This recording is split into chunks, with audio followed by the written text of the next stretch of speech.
Magandang araw! Ang lulutuin natin ngayon ay ginataang papaya. Alam niyo po ba na ang papaya o karika papaya ay isang natural na laxative at nakakatulong upang mapawi ang TB o constipation. Ito ay mabisang natural na gamot sa tiyan gaya ng dyspepsia, hyperacidity at dysentery. Marami itong taglay na nutrients gaya ng antioxidants at potassium. Ang pagkain nito ay nakakatulong din para maiwasan ang posibleng sakit sa puso, diabetes, cancer, ulcer at marami pang iba. Kaya ano pang hinihintay natin? Tara, magluto na tayo. Magluto tayo ng ginataang papaya. Simulan natin ito sa pagpapainit ng kawali. Tapos, igisa na natin yung ating luya.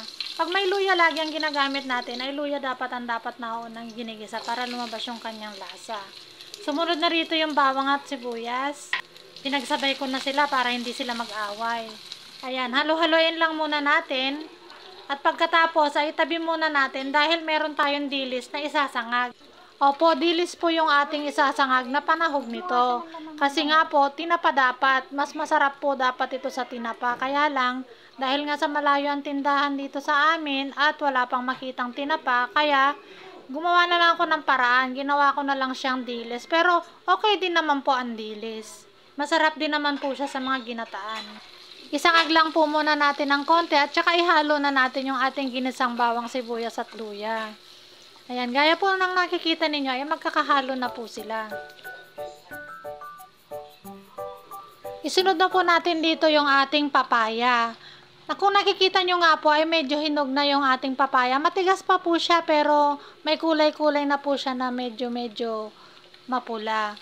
At hiniwa ko lang po yan ng maninipis para mabilis lang maluto. At habang nagkikiwar-kiwar nga tayo dito, naghahalo at nagmemekos-mekos, ay gusto ko munang batiin ang ating mga followers, ang ating mga subscribers na walang sawang nanonood at nagla-like at nag-share sa ating mga video. Sana po sa susunod ay mag-comment naman po kayo kung saan kayo upang may shoutout ko na po kayo sa susunod kong mga video. Maraming salamat po! At heto na nga po, kumukulo na yung ating niluluto. Kaya naglagay na po tayo dito ng isang kutsaritang asin, isang kutsaritang paminta, at ilalagay na rin po natin dito yung kakang gata o ang unang gata. Ang paglalagay po ng asin ay depende na po sa inyo kasi po yung dilis natin ay hindi natin alam kung gaano kaalat.